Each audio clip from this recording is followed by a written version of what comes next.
on the food blog. All right. So groundnut soup, and you're like, hey, how do you prepare it? It's also very simple. So when we tell the Nigerian and the African food story, we cannot but tell the story of groundnut soup. Have you eaten groundnut soup before? How did it taste? So for you, your variety of variations, how do you prepare yours? So there's the general way of preparing it, and there's also the the specific way, the way the northern Nigeria will prepare the groundnut soup. Are you from northern Nigeria? Gather here, let's talk. All right, so let me see.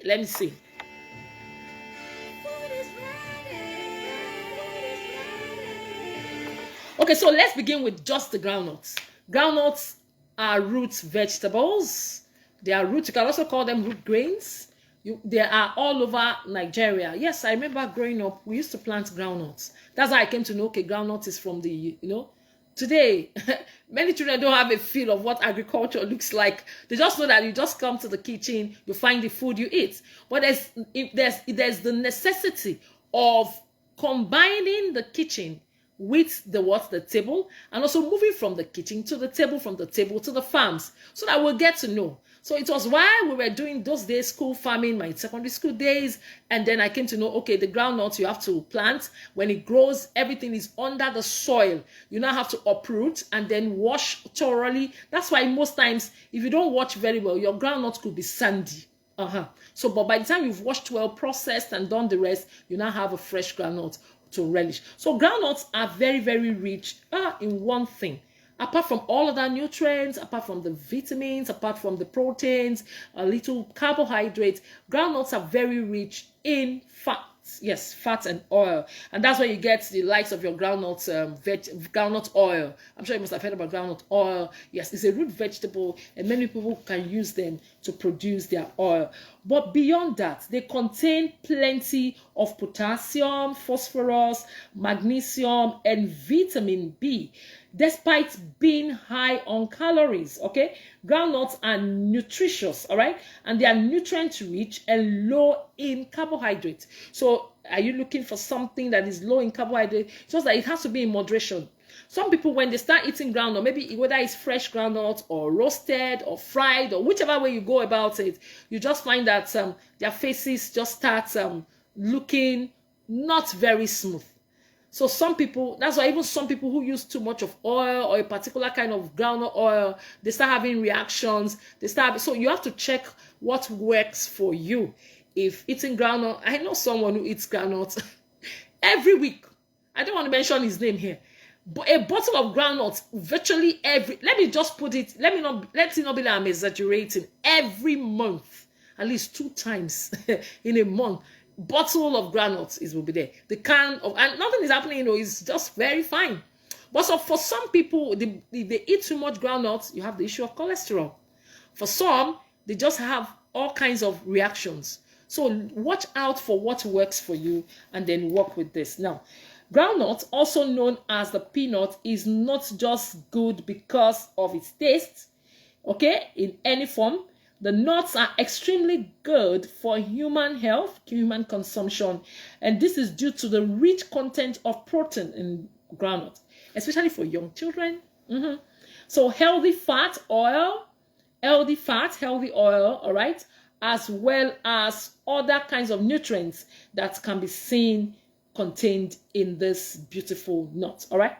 It is, you call groundnut a leguminous food crop. It's a root vegetable that is full of every kind of nutrient you can think of, okay? But like I said, just very less carbohydrate. Well, we're told that some of the science-based health benefits of groundnuts are in the improvement of the heart, improvement of brain health, all right, improvement of body tissues. They also help in body tissue repairs. They help to reduce naturally now the risk of cancer, and also help to improve skin health, all right? So we have is essential for heart and brain health. So you want to enjoy groundnut as much as you can, but as like I said, moderation, très important.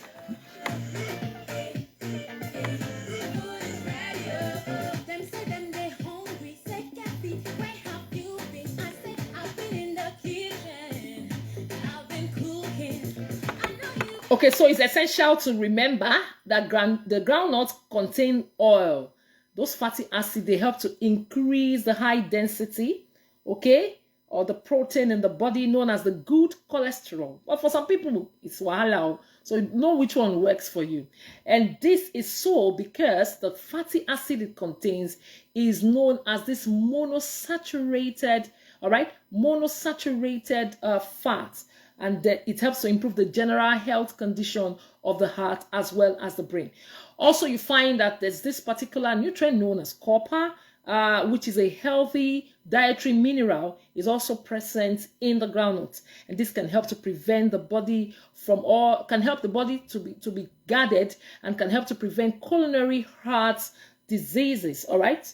There's also thiamine, vitamin B in the groundnuts, and it's also an important part of the nutrients in the groundnut. I also mentioned the repairing of the body tissues and the rest of them. If I want to continue this grammar, it's going to go very far. What is your concern? Say, Lydia, how do we prepare groundnut soup? So, let me see.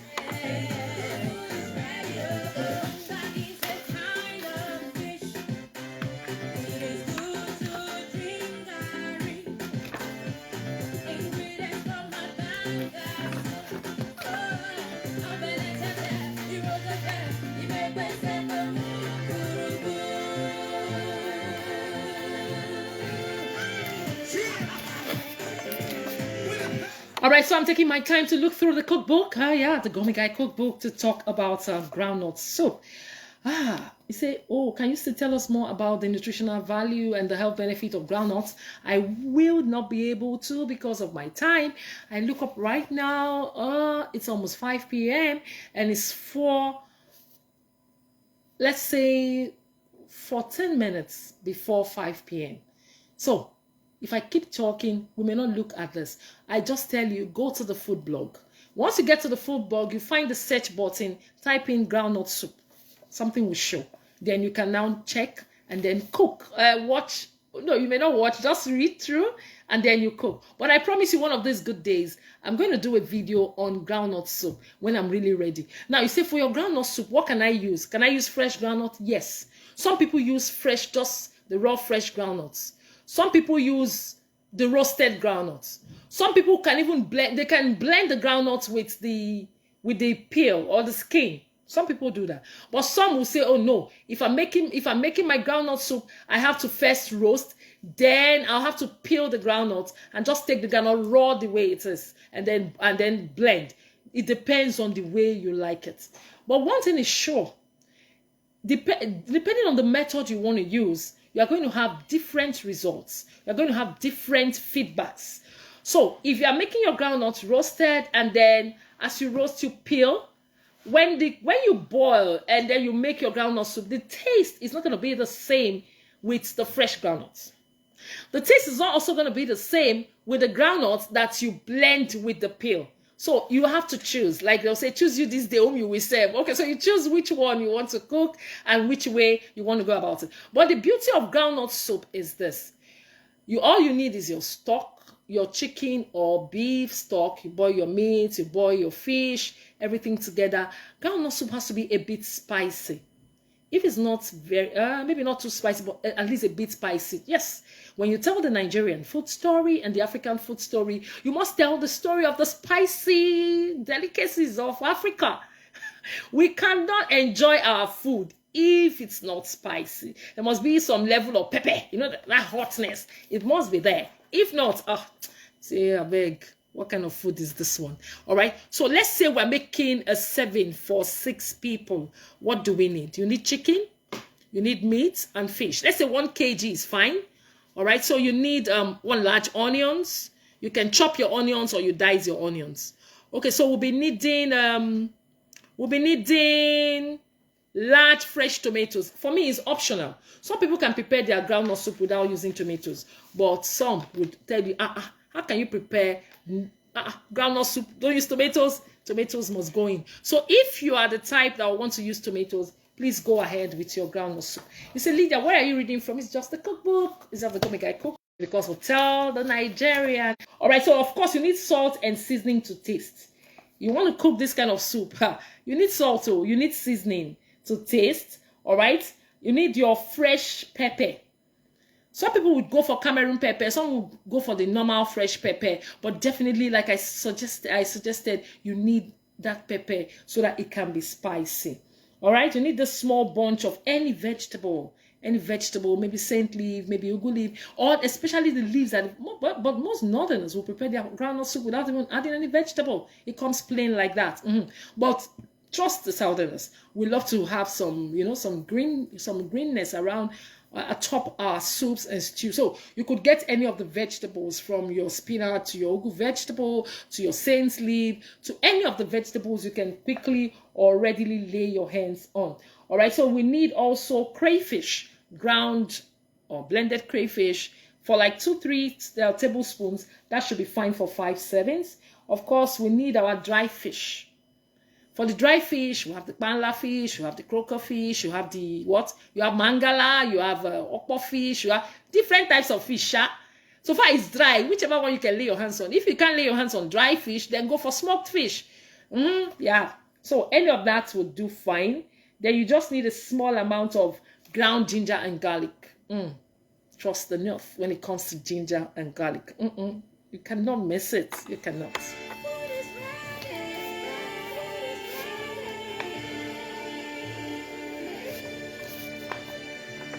Okay, so very quickly, let's look at the method. How do we go about preparing this? I'll read this very fast. So number one, you begin to boil your meat. You wash your meat. You wash your meat properly. You say, oh, Lydia, what if I just want to do seafood? Good and fine. You want to do just fish, snails, even crabs. You can use any animal. You can use any protein for your soup. You can use any protein at all. Okay, so but you can say, okay, chicken or maybe turkey or maybe anyone. All you just need to clean properly, like I will always suggest. When boiling your meat, wash, and wash properly again and again over running water. Well, for me, I most times would like to use lemon. Lemon is very natural. Whether you say, oh, it's acidic, but it's natural. And sometimes, especially for catfish, I blend lemon and lime together. So what I do when I get my catfish, let's say I'm using catfish to prepare this groundnut soup. Once I get my catfish, I'll get like 3 lime balls. I'll get like 1 lemon, cut them into tiny bits. So pour them into the blender, or if you have a bush mixer, whichever one you want to use. Then I add some water and blend until it is smooth. I'll just pour them, just get my catfish, leave it in the pot, pour all this mixture over and cover. Once I cover, I just leave like that for the next 5 minutes. You know what that does? It sits into the fish. And all those slime, that will make you, for those who don't like to eat catfish, like me, I'm not a catfish freaky.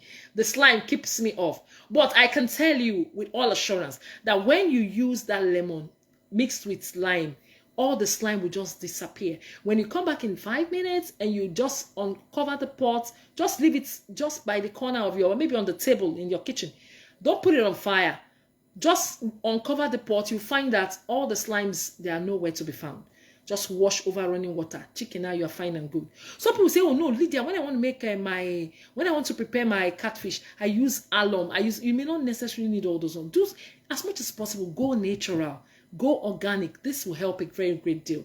Okay, so for those who want to go a step further, you can now boil water, hot boiling water, pour over the catfish, and then you can wash. But with that, you're fine and good. So we can now prepare our groundnut soup. Now, when everything is ready, for the meat, you would have boiled the meat, you would have added your onions, added your salt and seasoning to taste. Of course, add some pepper. So let it be spicy. It has boiled very well. You remove from the heat and set aside. Okay, and then you now get your fish, your crayfish, and the rest. Make sure your stock is thick enough, very, very thick.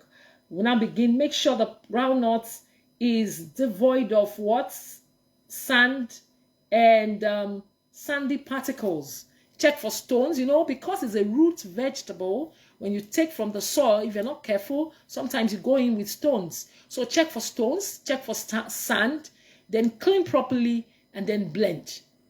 Some people will blend it just like that without adding water, but some will blend, adding the pepper and the rest of them, blend everything together, whichever way you want to do it. Some, like I told you, some will want to do it fresh, some want to do it with the skin, some want to have the skinned, whichever way you want to do it. Or some would have even roasted it over dry fire and make sure it's dry groundnut. Any one you want to do. But me, the one I enjoy most, if you ask me, is dry. The dry, you know, you must have fried the groundnut dry. Then you remove the skin. That's for me. But for you, it's good. Any one you use is healthy and it is good. Okay, so let's go. You now blend or grind into powder. Or if you want to blend with water, go ahead. Once you set this paste aside, you now check for your stock. I'm sure you must have boiled your chicken. Make sure you add plenty of onion, plenty of salt and seasoning to taste. When I say plenty, I didn't mean you should go and over salt it, I beg, all right? So once you have done all this, the next thing you do is to just make sure that all the meats, everything is ready. You season that particular stock. You're now allowed to cook. When you allow that meat to cook, remove the meat, remove the fish from the pot, set them aside, blend your tomatoes. You now add to the cooking meat and add all the ingredients. For me, groundnut soup is the easiest to prepare. Once you get your stock, for the catfish, that's for those who are using catfish or even croaker fish, when you have washed and you add to the pot and it has boiled a little, maybe just 3 minutes, remove from the heat. If you leave that fish there, you won't find it anymore. It will melt into the pot. So once the stock is ready, your meat, everything, remove, and then now you now begin to boil the stock. Wash your tomatoes, blend the pepper, everything, add it, add your crayfish, add your salt and seasoning to taste, make sure everything is fine. When you have added all this, you now return your meat to the pot. And then you now pour in the groundnuts. If you have the powder, sprinkle over. If it is just the one that is the watery one, just pour it in, cover, and allow it to boil very well. When it has boiled very well, return the fish to the pot. All right, cover and simmer until you notice that the oil is floating over the top of the soup. That is how you know when your groundnut soup is ready. The oil will just sip atop.